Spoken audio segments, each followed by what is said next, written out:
বস ফুরিয়ে গেছেন এটা ভেবে যারা খাতা কলম নিয়ে বসেছিলেন তারা দয়া করে খাতাটা বন্ধ করুন, কারণ দা ফিজ ইজ ব্যাক। আর এবার ছোটখাটো কোনো খবর নাই, সরাসরি ক্রিকেটের বাইবেল খ্যাত উইজডেনের বর্ষসেরা টি-20 একাদশে জায়গা করে নিয়েছেন আমাদের cutter master Mustafizur Rahman. Wisden যারা বোঝেন না তাদের বলি, এটা অনেকটা ক্রিকেটার অস্কার পাওয়ার মতো, আর মুস্তাফিজ সেখানে রীতিমতো রেড কার্পেট দিয়ে হেঁটে ঢুকে পড়েছেন। অনেকেই বলছিলেন ফিজের কাটার কি আগের মতো ধারালো নেই, তাদের জন্য গত এক বছরে পরিসংখ্যান হলো করা জবাব, বিশেষ করে বাংলাদেশের হয়ে সেই পারফরমেন্স। ফিজের বিষাক্ত স্লোয়ার ব্যাটসম্যানদের অবস্থা ছিল অনেকটা বোঝার আগেই বোল্ড হওয়ার মতো। ব্যাটসম্যানরা যখন ভাবে বলটা সোজা হয়ে আসবে, তখন ফিজের বলটা এমনভাবে মোড় নেয় যেন গুগল ম্যাপেও ও লোকেশন খুঁজে পাওয়া অসম্ভব। এই কারণে উইজডেন নির্বাচকরা আর অন্য কারো দিকে তাকানোর সাহসী পাননি।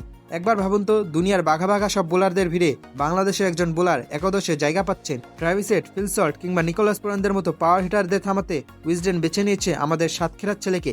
ব্যাটসম্যানরা যখন ক্রিজে আসে তারা ভাবে আজ ছক্কার বৃষ্টি হবে, কিন্তু মুস্তাফিজ যখন বল হাতে দৌড় শুরু করেন তখন সেই বৃষ্টির বদলে ব্যাটসম্যানদের চোখের পানি পড়ার উপক্রম হয়। ফিজের ওই মুস্কি হাসির পেছনে কত বড় মরণফাঁদ থাকে সেটা গত বছর যারা টের পেয়েছেন তারাই জানেন। মাঝে মাঝে ফর্ম একটু এদিক সেদিক হয়, কিন্তু ক্লাস তো পার্মানেন্ট। মুস্তাফিজ প্রমাণ করেছেন, যখন তাকে সবাই বাতিলের খাতায় ফেলতে চেয়েছিলেন তখনই তিনি আরো ভয়ঙ্কর রূপে ফিরে এসেছেন। এই যে উইজডেনের স্বীকৃতি, এটা শুধু একটা নাম নয়, এটা বাংলাদেশের পেস ইউনাইটেডের একটা বড় অর্জন। এখন মুস্তাফিজের সামনে কোনো ব্যাটসম্যানরা দাঁড়ালে মনে মনে হয়তো বলে, ভাই মারলে মারেন, কিন্তু ওই জাদুকরি কাটারদা দিয়েন না, ইজ্জত শেষ হয়ে যাবে। সোহেটাসরা মুখ বন্ধ করে এবার একটা তালি দিন, কারণ আমাদের ফিজ এখন বিশ্বসেরাদের সেরা। সামনে বড় বড় টুর্নামেন্ট আসছে, আর ফিজ যেভাবে ফর্মে আছেন তাতে প্রতিপক্ষ দলগুলোর কপালে ভাঁজ পড়াটাই স্বাভাবিক।